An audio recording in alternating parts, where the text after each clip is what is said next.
The sun had barely risen above the cracked rooftops of the Eastwood projects when 13-year-old Jamal Harris pulled his tattered backpack onto his shoulder and stepped outside. The air smelled like rusted metal and fried food from the corner vendors who started early. He tugged at the hole in his sleeve, trying to make it less visible as he slipped through the iron gate of the crumbling apartment block. His mother, Angela, was still asleep inside, bone-tired after working the late shift at the diner and then cleaning the office downtown. Jamal had left her a note by her bedside, "Don't worry, Mama. I'll be back before dark. Love you." He knew she'd worry anyway. She always did. Jamal's neighborhood was the kind people sped through without rolling down their windows. The streets were littered with bottles and the ghosts of people who'd given up hope long ago. But Jamal hadn't given up. Not yet. He walked fast, head down, avoiding the older boys who lingered near the basketball courts with clouds of smoke swirling around them. He didn't have time for trouble. He needed every minute he could get before school started, time to gather scrap metal and old cans from the alleyways, hoping he could sell enough for bus fare and maybe a snack. Jamal's father had walked out when he was 5. Since then, it had just been him and his mama, holding each other up like two trees leaning together in a storm. Sometimes he hated this place, the broken glass, the sirens at night, the way people looked right through him. But this was home, and he'd learned how to navigate its cracks and shadows. By mid-morning, Jamal's hands were dirty and his backpack clinked with cans and wire. He was heading toward the old scrapyard near the edge of downtown when he heard something, a muffled cry, like someone groaning in pain. He froze. Most people would have kept walking. Around here, getting involved meant trouble, maybe worse. But Jamal had his mother's heart, soft enough to care, strong enough to do something about it. He followed the sound down a narrow side street, where the brick walls were tagged with graffiti and the dumpsters overflowed. Behind one dumpster, half hidden in the shadows, was a woman, or what was left of her strength. She was curled on her side, one arm clutched to her ribs. Blood trickled from a gash on her forehead. Her clothes were expensive, a tailored coat, silk scarf now stained with street grime, but her eyes were wide with fear, darting toward Jamal as he approached. Jamal's breath caught in his throat. This was no addict or drunk.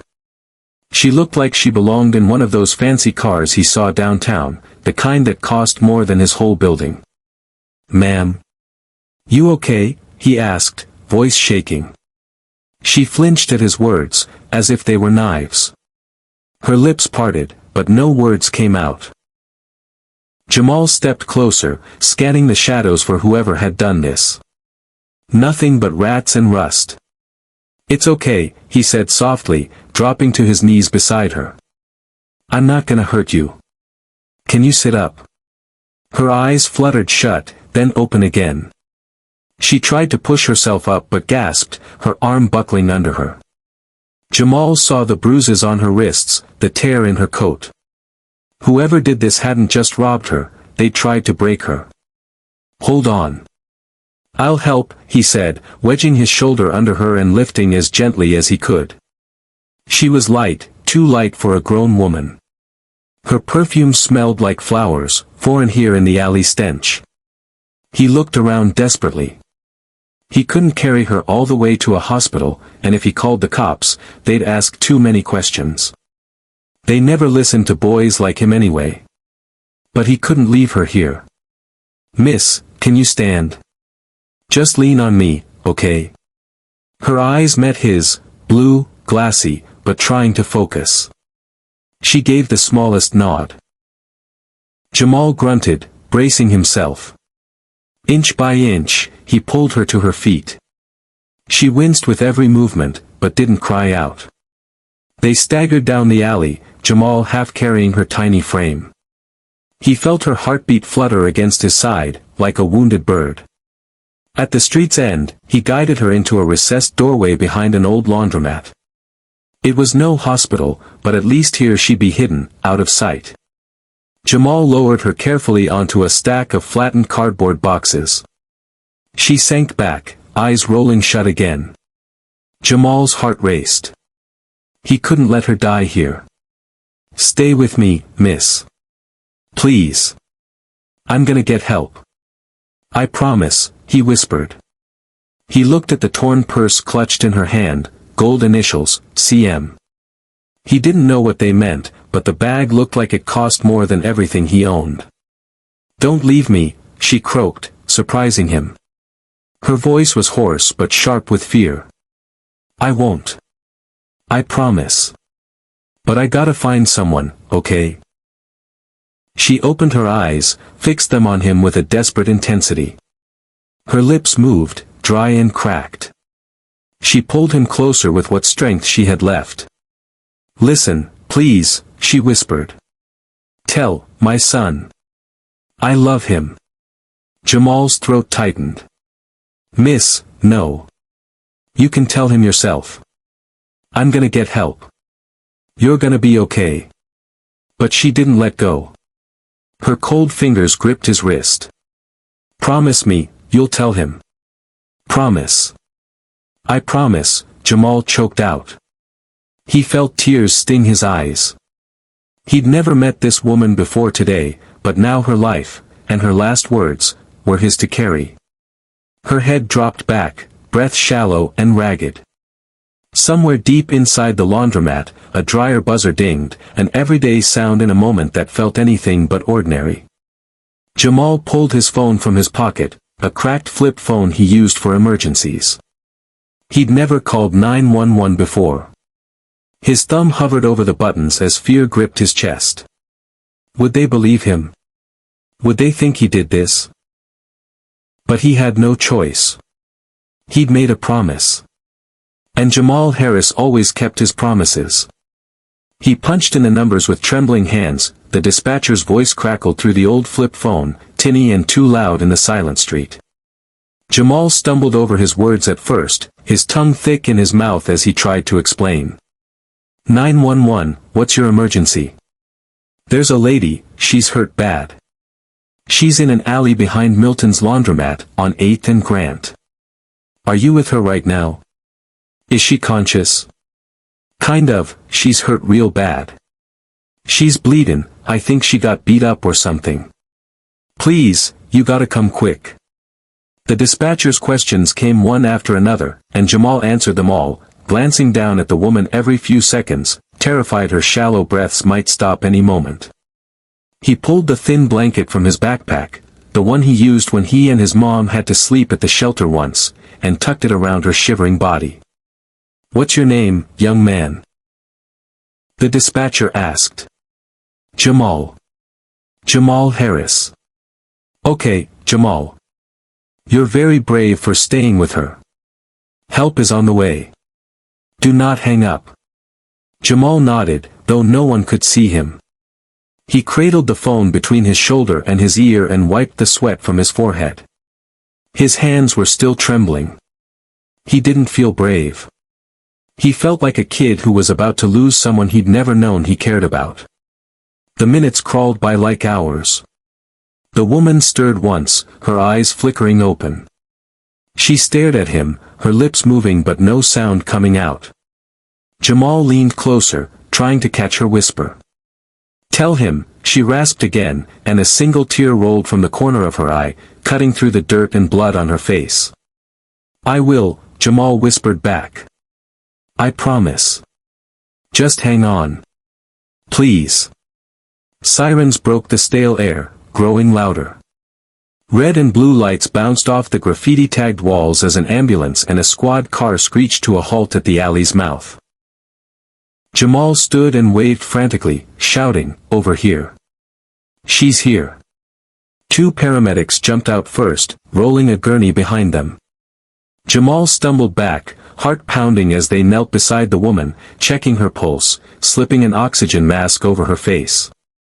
A police officer approached Jamal, tall and broad-shouldered, the weight of his badge gleaming in the pale light. What happened here, kid? The officer asked, voice firm but not unkind.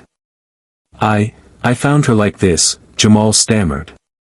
He could feel the doubt flicker behind the man's eyes. He knew that look too well. You found her. Yes, sir.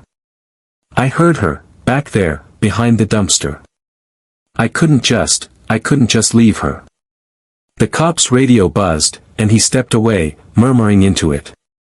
Jamal's eyes darted back to the woman on the stretcher. One of the paramedics looked at him. You the one who called this in? The woman asked, her latex gloves already stained with the millionaire's blood. Jamal nodded. Is she gonna be okay? The paramedic didn't lie. She didn't promise things she couldn't guarantee. We'll do everything we can. You did good, kid. The words warmed Jamal's chest for a moment, but only for a moment. The officer came back and knelt in front of him. Jamal, you got anyone we can call? Your mom. Jamal swallowed. She's at work. I'm good. I want to make sure she's okay. The cop looked at him, really looked this time, not just at his dirt-smeared face or torn hoodie, but at the fear and stubbornness in his eyes. He sighed. All right. You can ride with her if the medics say it's fine. Just sit tight. The paramedics loaded the woman into the back of the ambulance. Jamal hovered at the doors, one foot on the curb, one on the step. One of the medics jerked her chin. Hop in, hero. Hero. The word didn't fit. He was just Jamal Harris, the boy from Eastwood who picked up cans so he could eat lunch at school.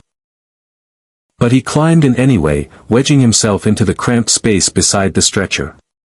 The siren wailed again as the ambulance pulled away. Jamal stared at the woman's pale face under the harsh lights. Her hair was matted with blood. Her breathing rattled in the oxygen mask. He wondered who she was. What she did. What her life was like when she wasn't broken and bleeding in a back alley. He imagined polished floors and chandeliers, silk sheets and warm meals, a world so far from his own it might as well have been a movie. He didn't know yet that her name was Charlotte Monroe. Or that she was worth more money than everyone on his street combined. Or that people would be combing every block looking for her in a matter of hours. All he knew was that he'd promised to tell her son she loved him. And if she didn't wake up to say it herself, Jamal would find a way.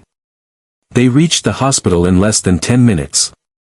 Jamal's heart drummed against his ribs as they wheeled her inside. The emergency room was a blur of white coats and squeaking rubber soles. He stayed near the doors, trying to stay out of the way, trying not to make eye contact with the security guards who eyed him like he didn't belong. He didn't. Not here. Not anywhere this clean and bright. A nurse finally took pity on him, pressing a paper cup of water into his shaking hands. You with the patient, sweetie? Jamal nodded. I found her. She was hurt. You did the right thing, the nurse said, her voice soft. She looked at the grime on his clothes, the dirt under his nails. You need me to call your folks? Jamal shook his head. He didn't want his mother to know, not yet. She'd just worry more. She had enough weight on her shoulders already. Okay. Sit tight. They'll want to talk to you when she's stable. Stable. Jamal clung to that word like a life raft. He sipped the water, his stomach twisting with hunger and fear. He'd missed school by now. The scrap metal wouldn't sell itself. His mother would ask where he'd been. But none of that mattered. Not compared to the woman fighting for her life behind that white curtain. Hours passed.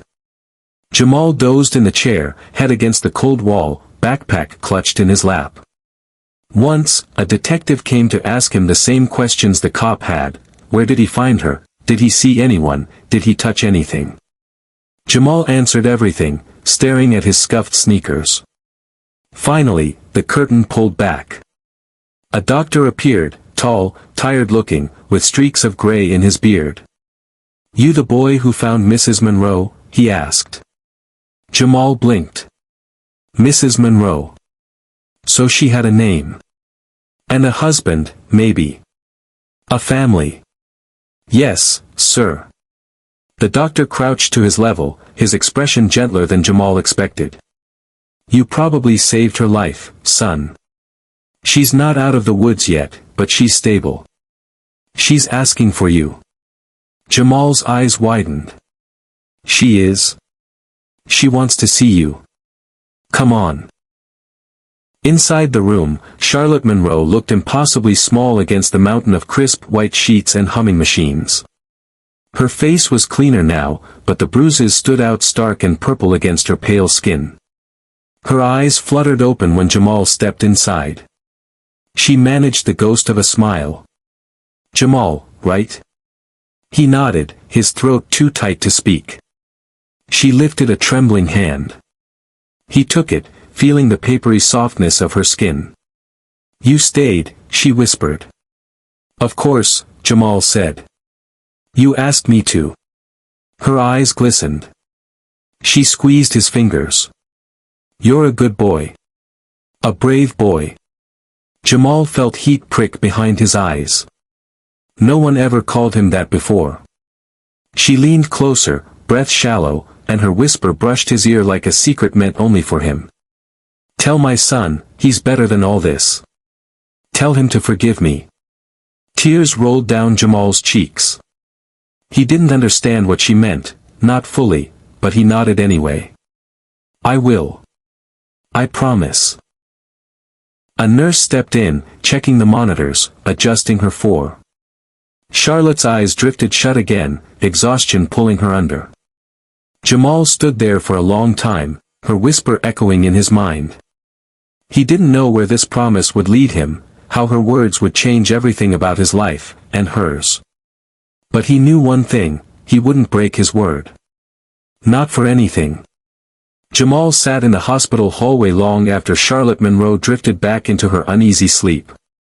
The humming of machines, the distant beeping of monitors, it all felt like a dream, like he'd slipped into a world he didn't belong in. A world with bright lights and soft voices, where people didn't look at him like he was trouble waiting to happen. He hugged his backpack to his chest, listening to nurses call out names he didn't know. Every so often, a passing doctor gave him a curious look, a poor black kid in worn-out sneakers sitting alone outside a millionaire's hospital room. They probably thought he was lost.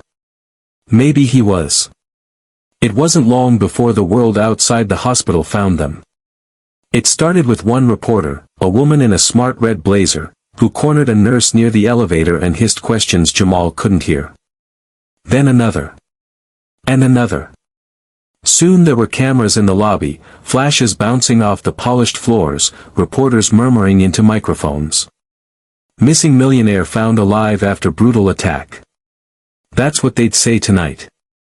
But no one outside that white curtain knew she'd been found by a boy who should have been in math class, not lifting a broken woman off cold pavement. Detective O'Reilly, the same broad-shouldered cop from the alley, reappeared, kneeling in front of Jamal again. He looked more tired than before, his tie askew, eyes rimmed red. You okay, kid? He asked, his voice lower than before. Jamal nodded. She's gonna be okay, right? She's got the best care money can buy. She's a fighter. He paused, studying Jamal's face.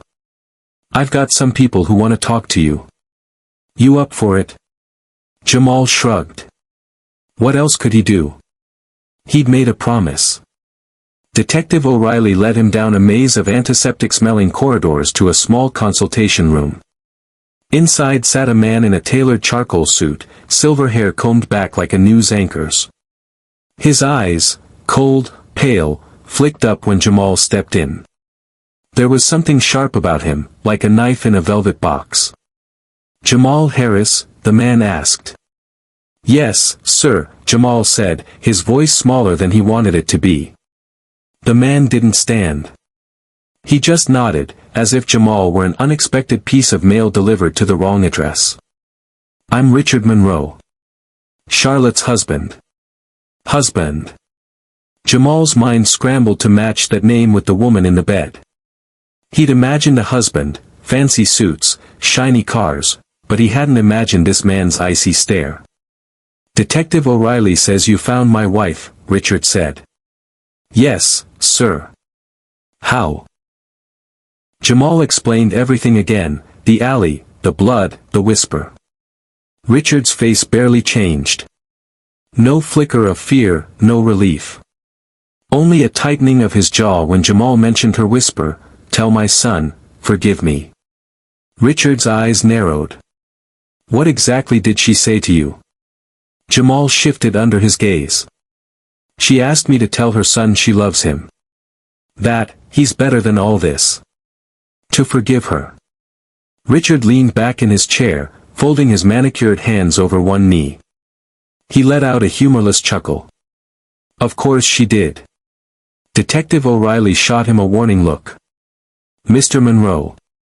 "It's fine, Detective," Richard said, waving him off. He turned back to Jamal. "You've done your part. You can go now." Jamal blinked. "I promised her. I promised I'd tell him myself." Richard's polite mask slipped for half a heartbeat. There it was, something cold and mean glittering behind his eyes. "Listen, boy," he said, voice like a door slamming shut, "my wife has been through enough. We don't need you playing hero any longer. I'll handle my son." Jamal's fists clenched at his sides. He felt the old burn in his chest, that heat when grown folks talked to him like he was nothing. "I gave her my word," Jamal said, trying to sound braver than he felt. "I'm gonna tell him." Richard stood. The room seemed to shrink as he loomed over Jamal. But Jamal didn't back down. He thought about his mama's eyes when she told him always stand tall, no matter who tried to bend you. Detective O'Reilly cleared his throat. "Jamal's not in trouble here, Mr. Monroe. The department wants to recognize him for what he did." Richard's smile returned, but it was all teeth, no warmth. "Of course. Of course. The city loves a hero. Well then, Detective, if you don't mind escorting young Mr. Harris out, I'll see to it he gets whatever, thank you money he wants." Jamal flinched. "Thank you money? Like he'd done this for a reward?" "I don't want your money," Jamal snapped before he could stop himself. Richard's eyebrows shot up, just for a moment, then he turned away as if Jamal were a piece of gum stuck to his shoe. "Suit yourself." Outside the consultation room, O'Reilly patted Jamal's shoulder. "You did good, kid. You know that, right?" Jamal shrugged. "Don't feel like it." They stepped back into the hallway just as the elevator dinged. A teenage boy stepped out, maybe a year or two older than Jamal, but sharper around the edges. Crisp polo shirt, spotless sneakers, hair slicked like his father's. He moved with the kind of confidence Jamal only saw on TV. Their eyes met. Jamal knew instantly, this was her son. The one who was supposed to hear the words whispered in that cold alley. The boy paused, eyes flicking from Jamal's battered backpack to the detective. "Who's this?"